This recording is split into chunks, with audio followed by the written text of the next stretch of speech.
Don't drink that. A poor little girl grabbed the billionaire's son's glass, and seconds later, the laughter turned into silence.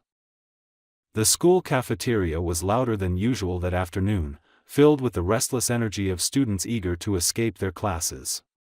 Trays clattered against long tables, chairs scraped across the floor, and laughter bounced off the high windows as sunlight spilled across the room. At the center of the noise sat Lucas Grayson, the 10-year-old son of a powerful millionaire, dressed neatly in a blue suit that made him stand out no matter how hard he tried to blend in. His brown hair was perfectly combed, his blue eyes calm and confident, shaped by a life where most things were decided for him before he ever had to ask. A glass of bright orange juice rested on his tray, untouched until now. Lucas lifted it casually, listening to his friends argue about a game, unaware of how many eyes followed his movements. For most students, lunch was just a break. For him, it was a stage. "Hey, Grayson, don't spill it on that fancy suit," someone joked, and a few kids laughed. Lucas smirked and raised the glass higher, ready to take a sip. "Don't drink that." The voice cut through the cafeteria like a sudden silence that hadn't been invited. Conversation stumbled, laughter faltered, and several heads turned at once. A girl stood across the table, her hand gripping Lucas's wrist with surprising strength. She was smaller than him, thinner, her blonde hair pulled back unevenly, as if she hadn't had time to fix it properly that morning. Her blue eyes were wide, not with fear, but with urgency. She wore a white shirt that had been washed too many times, a black skirt that didn't quite fit right, and a red tie that looked borrowed rather than owned. A few students recognized her immediately. Emma Walsh. The quiet one. The poor girl. Lucas stared at her in shock as the glass slipped from his fingers and crashed to the floor, juice splashing across shoes and backpacks. For a heartbeat, the room was silent. Then the laughter exploded. "What is wrong with her? Did you see that? She just attacked him." Lucas's face burned, a mix of embarrassment and anger tightening his chest. No one ever touched him like that. No one ever stopped him in front of everyone. "Are you crazy?" he snapped, pulling his hand back. "What's your problem?" Emma's fingers trembled, but she didn't step away. Her eyes flicked briefly to the spilled juice, then back to his face. "Someone put something in it," she said quietly, almost pleading. "I saw it." The laughter grew louder, sharper, fueled by disbelief. "Oh sure," someone scoffed. "Now she's a detective. She just wanted attention." A teacher started pushing through the crowd, already frowning. Lucas shook his head, humiliated. "You're lying," he said. "Why would anyone do that?" Emma opened her mouth to answer, but the words tangled in her throat. She had seen it. She was sure of it. She had watched an older student lean over the tray when no one was looking, had seen the quick movement, the glance around, the confidence that no one important would notice. But she was used to not being believed. The teacher grabbed her arm firmly. "Enough," she said. "You can't behave like this." Emma looked once more at Lucas, her expression desperate, as she was pulled away from the table and out of the cafeteria, the laughter following her like an echo. Lucas stood there, shaken but trying not to show it, surrounded by voices telling him it was nothing, just a stupid scene caused by a girl who didn't know her place. He sat back down, his appetite gone, unaware that the joke everyone was laughing at had only delayed something far more serious. And that the girl they mocked had just tried to save his life. The bell rang sharply, slicing through the lingering noise of the cafeteria, and students poured into the hallways as if nothing important had happened.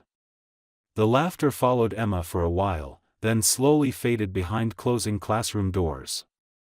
Lucas walked to his lesson surrounded by friends who kept replaying the moment, exaggerating it, turning it into a joke that grew with every retelling.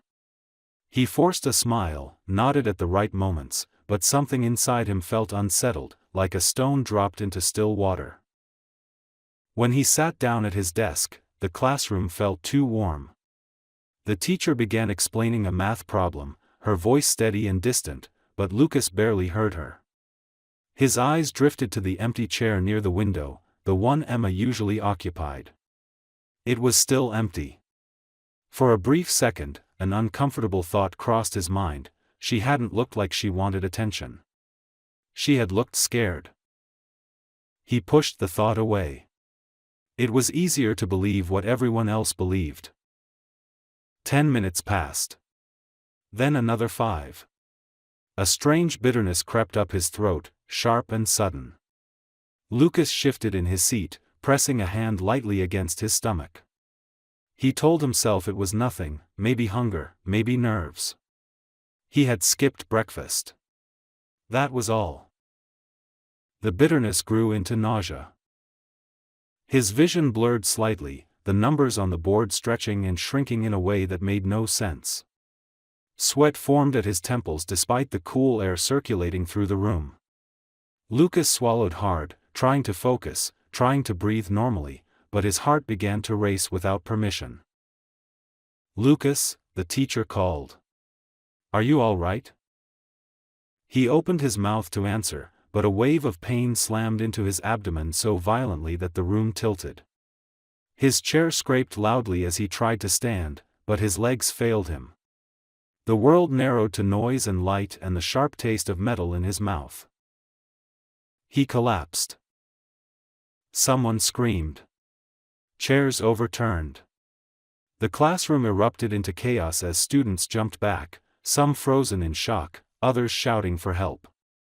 The teacher rushed to his side, calling for the nurse, her voice trembling despite her efforts to stay calm. Lucas could hear fragments of sound but couldn't piece them together. His stomach burned, his chest felt tight, and panic clawed its way through the fog in his head. He tried to speak, to say something meaningful, but only a weak sound escaped his lips. The school nurse arrived within minutes, followed quickly by administrators. When they tried to lift him, Lucas groaned in pain, his body responding violently to the movement. An ambulance was called immediately. As the stretcher was wheeled out of the classroom, Lucas caught glimpses of faces lining the hallway. Some looked frightened. Others looked curious. None were laughing now. In the nurse's office, oxygen was pressed to his face while hurried questions were asked. What had he eaten? Had he taken anything unusual? Was he allergic to something?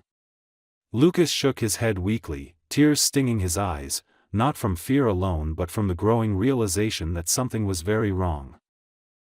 The paramedics exchanged a glance that made his heart sink even further. "This looks like poisoning," one of them said quietly. The word echoed louder than any alarm. His father arrived at the hospital before the ambulance doors were fully closed. Richard Grayson's presence filled the corridor instantly, his tailored suit wrinkled for the first time anyone could remember, his face drained of color. Lawyers and assistants followed, but he waved them away, his eyes fixed only on the stretcher carrying his son. "Lucas," he said urgently, gripping his hand. "I'm here." Lucas struggled to focus on his father's face, his breathing shallow and uneven. Images flashed through his mind, the cafeteria, the glass of juice, the sudden grip on his wrist, the voice cutting through the noise. With the last of his strength, he turned his head slightly and whispered, barely audible but filled with certainty. "Dad, the girl, she tried to stop me." Richard froze. In that moment, as doctors rushed Lucas into intensive care and the reality of how close he had come to losing his son crashed down on him, the laughter from the cafeteria echoed cruelly in Richard's mind. And for the first time, he wondered what would have happened if someone had listened to the girl no one thought mattered.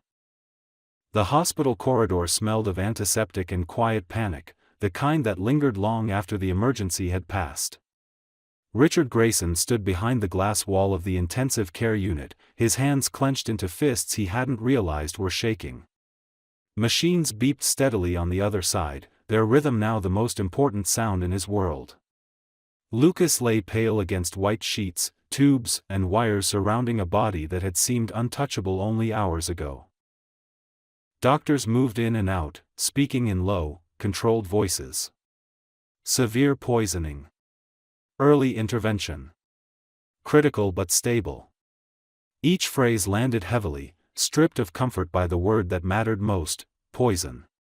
Richard nodded through explanations, signed forms without reading them, answered questions automatically, his mind stuck on a single image that refused to fade. A girl. Small. Determined. Grabbing his son's wrist in a crowded cafeteria while everyone laughed. He turned sharply when a senior physician approached him again. "Your son was lucky," the man said carefully. "If he had consumed more, or if treatment had been delayed, the outcome could have been very different." Lucky. The word felt wrong, almost offensive. Richard stepped away from the glass, pulling his phone from his pocket with sudden purpose. "I want the school locked down," he said into it. "I want every camera reviewed, every student questioned, every staff member accounted for. And I want to know about a girl named Emma Walsh." His assistant hesitated only for a fraction of a second before responding. "Yes, sir." While Lucas slept under careful supervision, Richard sat alone in a private waiting room, replaying his son's whisper again and again. "She tried to stop me." Those words echoed louder than any diagnosis. For years, Richard had built his empire on anticipating threats, controlling variables, never allowing surprises.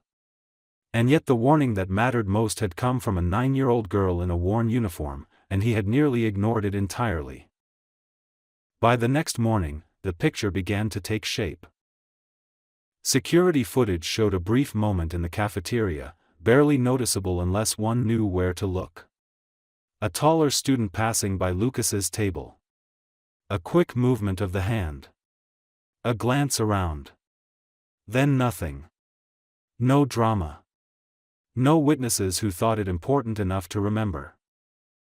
Except Emma. The school principal sat stiffly across from Richard in a quiet office, papers spread between them.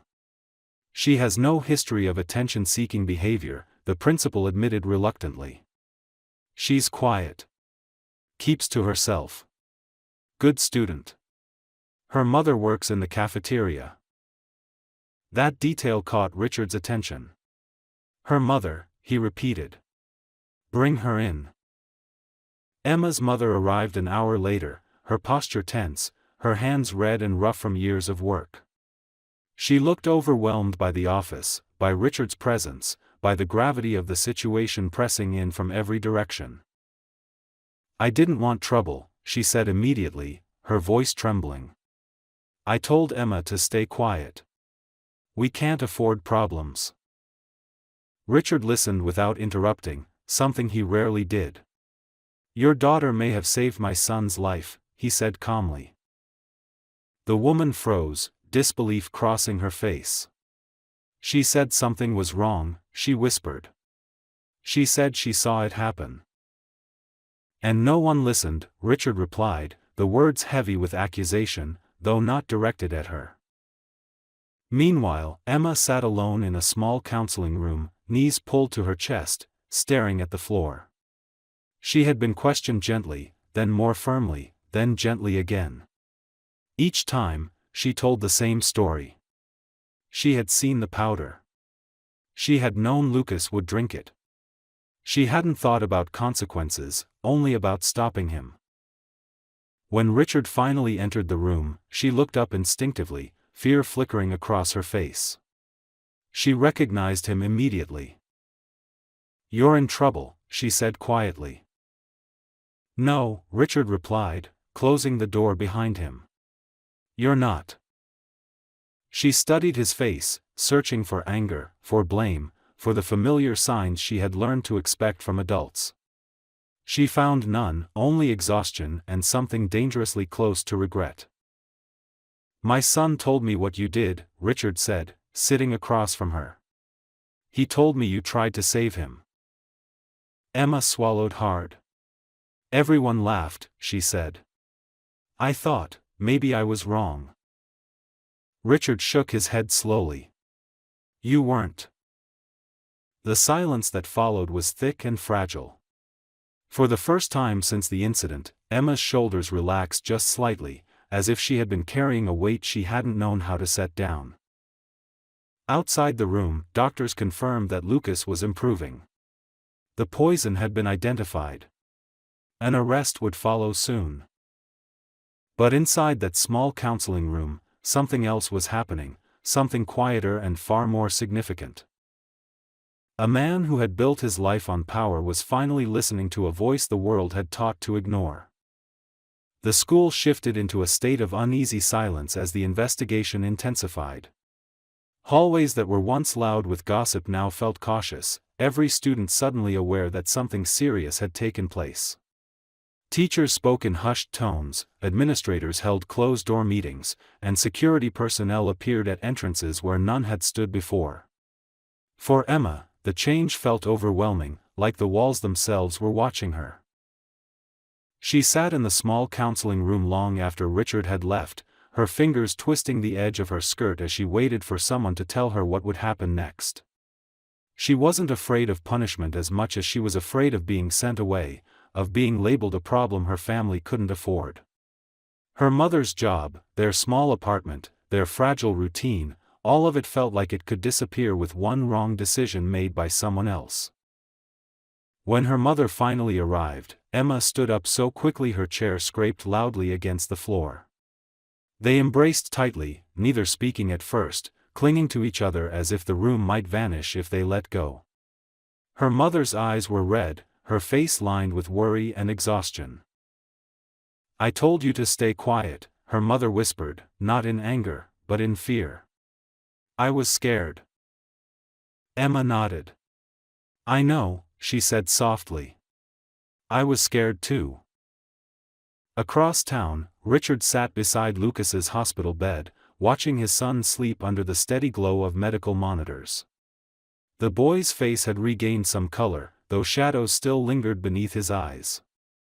Richard reached out and brushed his son's hair back gently, an action that felt unfamiliar and deeply necessary.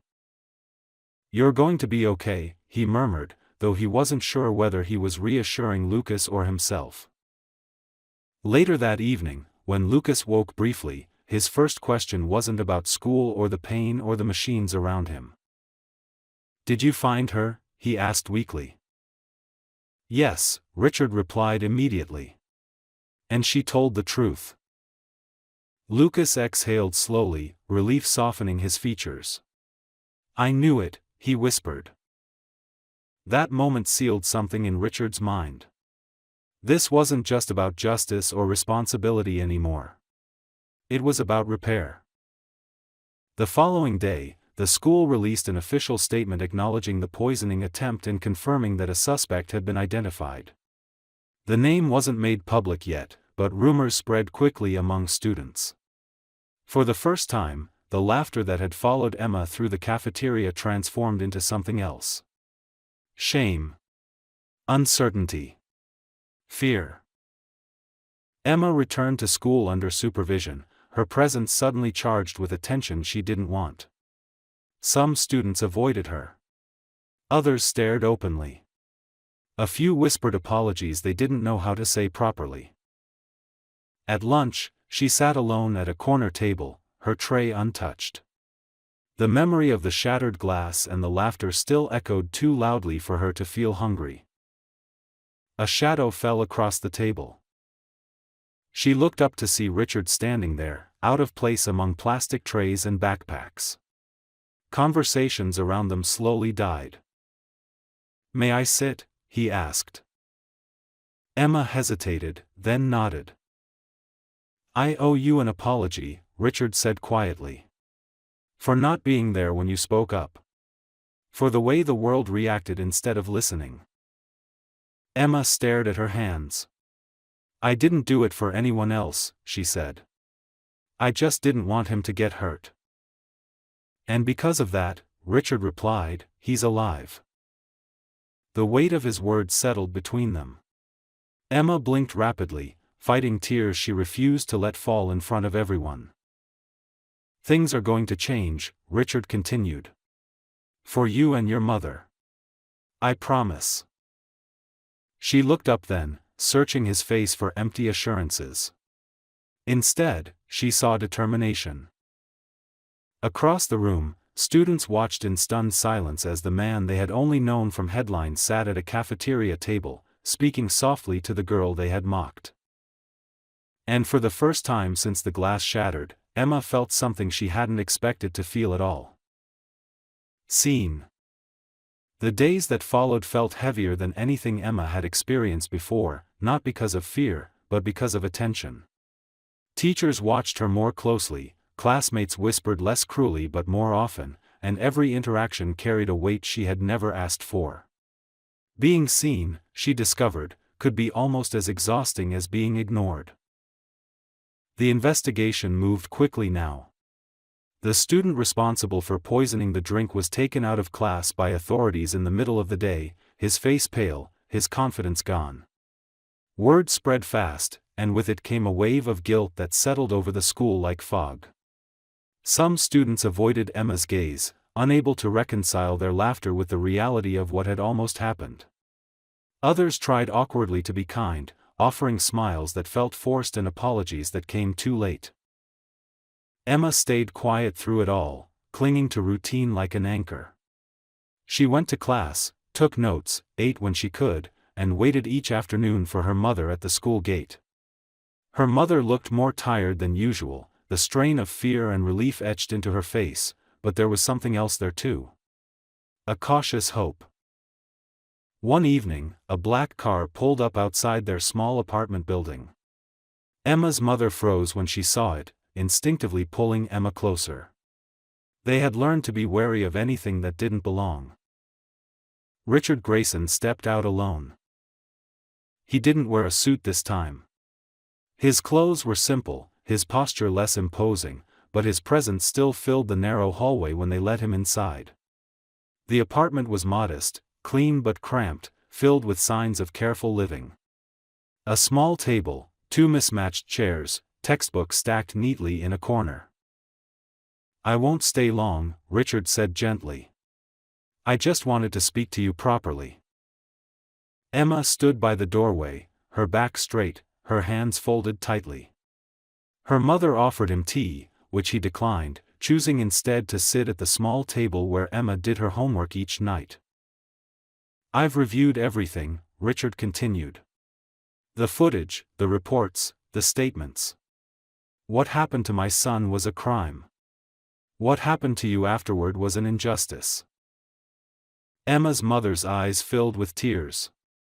I tried to teach her to keep her head down, she said quietly. That's how we survive. I understand, Richard replied. But survival shouldn't require silence. He turned to Emma.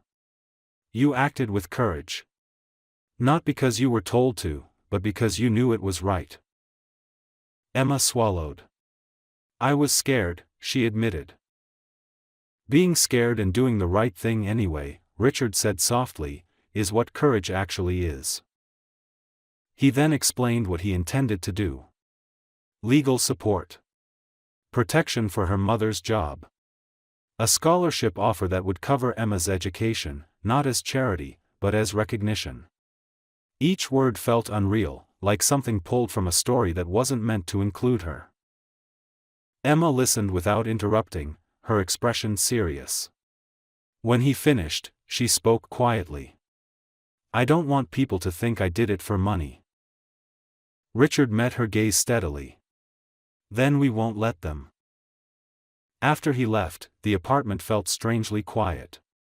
Emma sat at the table, staring at the surface as if expecting it to change. Her mother knelt beside her and pulled her into a tight embrace. I'm proud of you, she whispered. I've always been proud. That night, As Emma lay in bed listening to the familiar sounds of the building settling around her, she thought about the cafeteria, the laughter, the moment she had reached for Lucas's glass. She still felt the fear, but now it was joined by something new. The understanding that her voice mattered. And that once spoken, it could not be taken back. The trial did not feel dramatic the way people expected it to be. There were no sudden confessions or emotional outbursts, only a slow, methodical uncovering of truth that left little room for denial. Emma sat beside her mother in the courtroom, her feet dangling slightly above the floor, her hands folded tightly in her lap. She wore the same white shirt and red tie she always did, as if routine itself could offer protection. Lucas was still recovering, watching from home with his father, but his presence was felt in every word spoken. The evidence was clear. The poison had been identified. The motive was no longer speculation but jealousy sharpened into cruelty. What had begun as a joke had nearly ended a life. When Emma was called to speak, the room grew very quiet. She stood slowly, her voice soft at first but steady as she continued. She described what she had seen without embellishment, without anger, without accusation. She spoke about the cafeteria, the movement of a hand, the feeling that something was wrong, the moment she chose to act even though she knew people would laugh. Her words were simple, but they carried a weight that no adult testimony could match. Somewhere in the audience, someone began to cry. Emma did not look at them. She looked straight ahead, finishing what she had started days ago.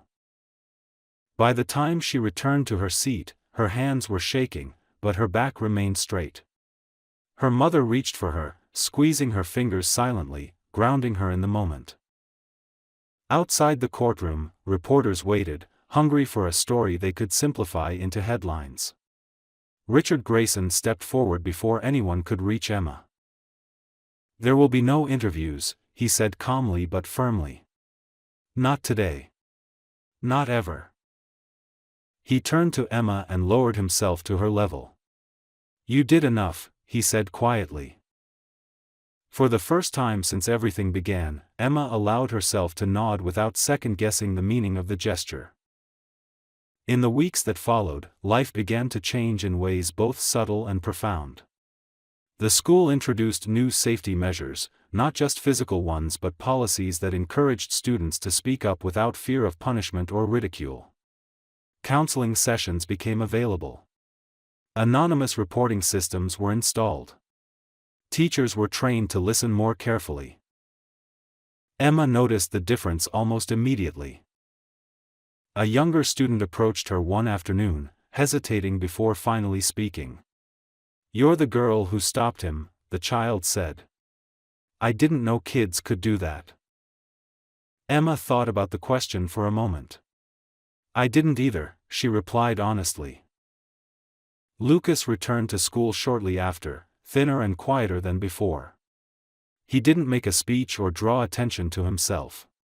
Instead, he found Emma in the library, sitting at a corner table with a book open but unread. "I'm glad you didn't listen to them," he said softly. Emma looked up at him. "I almost did." He shook his head. "I'm glad you didn't." They sat in silence after that, not awkward, not forced, just two children trying to understand how close everything had come to ending differently. That evening, Emma wrote in her notebook for a long time, filling page after page with thoughts she had never allowed herself to finish before. She wrote about fear, about laughter, about the moment she chose not to stay quiet. When she finally closed the notebook, she felt lighter, as if some invisible weight had been set down. For the first time, Emma wasn't just surviving. She was becoming someone who knew her voice could change the outcome of a story. Life did not return to normal after the trial, because normal had changed its meaning. The school felt different now, not quieter, but more careful, as if everyone had learned that silence could be dangerous. Emma sensed it in the way teachers paused before dismissing a concern, in how students hesitated before laughing at someone else's expense. It wasn't perfect, but it was real. Emma herself changed too. She still preferred the edges of rooms and the back rows of classrooms, but she no longer shrank when eyes turned toward her. There was a steadiness in her movements now, a quiet confidence shaped not by approval, but by understanding. She had learned something important about herself, something no one could take away. Lucas began sitting with her during lunch, not every day, and not dramatically. Sometimes they didn't talk at all. Sometimes they did. Their conversations were simple, ordinary, and that was what made them meaningful. Two children sharing space without expectation. One afternoon, Lucas hesitated before speaking. "People keep telling me I'm lucky," he said. "But I don't feel lucky. I feel changed." Emma nodded slowly. "Me too." He studied her face. "Does it ever stop feeling heavy?" She thought for a moment. "It gets easier to carry," she said. At home, Emma's mother started smiling more often, though exhaustion still clung to her like a shadow. The fear that had once followed her everywhere slowly loosened its grip. She no longer warned Emma to stay quiet when they were out in public. Instead, she watched her daughter with something close to awe. One evening, as they washed dishes together, her mother spoke quietly. "You know, I used to think being strong meant not being noticed." Emma looked up at her. "What do you think now?" Her mother smiled faintly. "I think it means speaking when it matters." Richard Grayson kept his distance, just as he had promised. His support remained constant but unobtrusive, arriving in the form of letters, school resources, and opportunities that never demanded gratitude. Emma understood the balance instinctively. He wasn't trying to replace anything in her life. He was protecting space for it to grow. The school organized a small assembly near the end of the term, not to retell the story, but to talk about responsibility and courage. No names were mentioned, but everyone knew. Emma sat in the audience, her hands folded in her lap, listening as the principal spoke about the importance of paying attention, of believing each other, of understanding that bravery didn't always look loud or confident. When the assembly ended, a few students approached Emma quietly. Some thanked her. Others simply nodded, unsure of what to say. She accepted it all without letting it define her. That night, Emma sat at her desk and opened her notebook. The pages were nearly full now. She wrote about the trial, about Lucas's question, about her mother's words. Then she paused and wrote something new. "I didn't want to be brave. I just didn't want to be silent." She closed the notebook gently, feeling the truth of it settle inside her. Whatever came next, she knew one thing for certain. She would never let her voice disappear again. Life did not return to normal after the trial, because normal had changed its meaning. The school felt different now, not quieter, but more careful, as if everyone had learned that silence could be dangerous. Emma sensed it in the way teachers paused before dismissing a concern, in how students hesitated before laughing at someone else's expense. It wasn't perfect, but it was real. Emma herself changed too. She still preferred the edges of rooms and the back rows of classrooms, but she no longer shrank when eyes turned toward her. There was a steadiness in her movements now, a quiet confidence shaped not by approval, but by understanding. She had learned something important about herself, something no one could take away.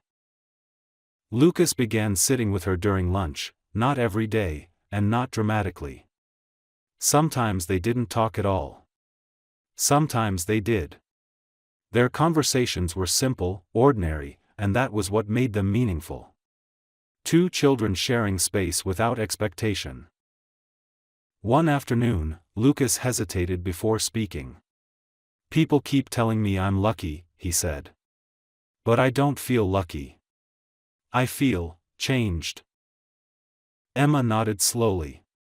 "Me too." He studied her face. Does it ever stop feeling heavy? She thought for a moment. It gets easier to carry, she said. At home, Emma's mother started smiling more often, though exhaustion still clung to her like a shadow. The fear that had once followed her everywhere slowly loosened its grip. She no longer warned Emma to stay quiet when they were out in public. Instead, she watched her daughter with something close to awe. One evening, as they washed dishes together, her mother spoke quietly. "You know, I used to think being strong meant not being noticed." Emma looked up at her. "What do you think now?" Her mother smiled faintly. "I think it means speaking when it matters." Richard Grayson kept his distance, just as he had promised. His support remained constant but unobtrusive, arriving in the form of letters, school resources, and opportunities that never demanded gratitude. Emma understood the balance instinctively. He wasn't trying to replace anything in her life. He was protecting space for it to grow. The school organized a small assembly near the end of the term, not to retell the story, but to talk about responsibility and courage. No names were mentioned, but everyone knew.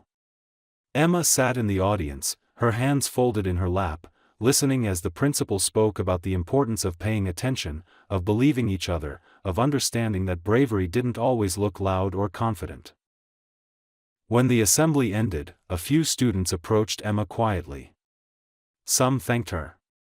Others simply nodded, unsure of what to say. She accepted it all without letting it define her. That night, Emma sat at her desk and opened her notebook. The pages were nearly full now. She wrote about the trial, about Lucas's question, about her mother's words. Then she paused and wrote something new. "I didn't want to be brave. I just didn't want to be silent." She closed the notebook gently, feeling the truth of it settle inside her. Whatever came next, she knew one thing for certain. She would never let her voice disappear again.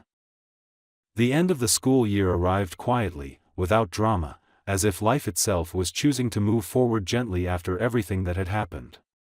Sunlight filled the classrooms, lockers stood half empty, and conversations turned toward summer plans and small hopes.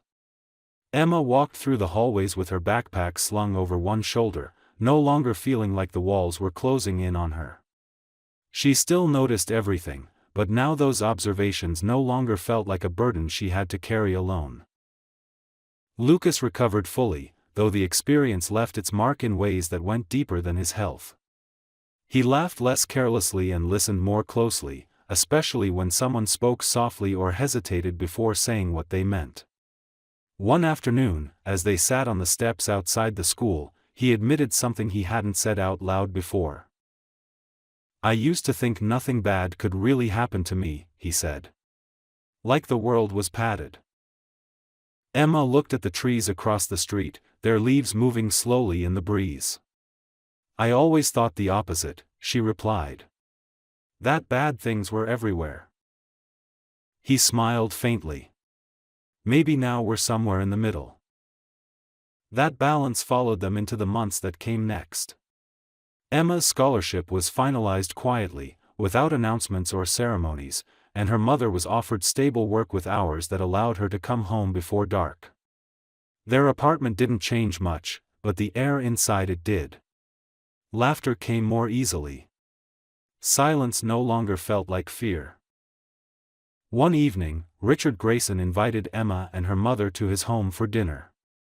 Emma was nervous at first, standing stiffly in the doorway, overwhelmed by the size of the place and the quiet order of it all.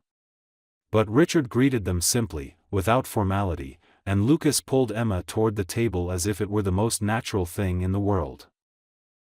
During dinner, no one spoke about the poisoning or the trial. They talked about books, about school, about a summer program Emma was excited to attend. At one point, Richard watched Emma explain something animatedly, her hands moving as she spoke, her voice clear and confident. The sight filled him with a deep, quiet gratitude. Later that night, as Emma and her mother prepared to leave, Richard walked them to the door. "You changed more than one life," he said gently. "I hope you know that." Emma thought for a moment before answering. "I think, things were already changing," she said. "I just didn't stay quiet." Richard nodded, accepting the truth of that. On the last day before summer break, the school held a small ceremony recognizing acts of integrity and courage. No details were shared, no past events revisited. Emma's name was called, and she walked onto the stage with steady steps, accepting a simple certificate. The applause was warm but respectful, and for the first time, it didn't make her want to disappear. As she returned to her seat, she caught her mother's eye and smiled. That night, Emma opened her notebook one final time. She flipped through the pages filled with fear, doubt, and hard-earned understanding, then turned to a blank page at the end. After a long pause, she wrote a single sentence. "Sometimes saving someone doesn't look heroic. Sometimes it just looks like refusing to stay silent." She closed the notebook and placed it on her shelf, no longer something she needed to hold on to constantly, but something she would never forget. Outside, the city moved on, loud and imperfect and full of risks. But inside Emma, something was steady now. She had learned that her voice mattered, that truth could come from anyone, and that even laughter could be changed into listening. And that was a future she was no longer afraid to step into.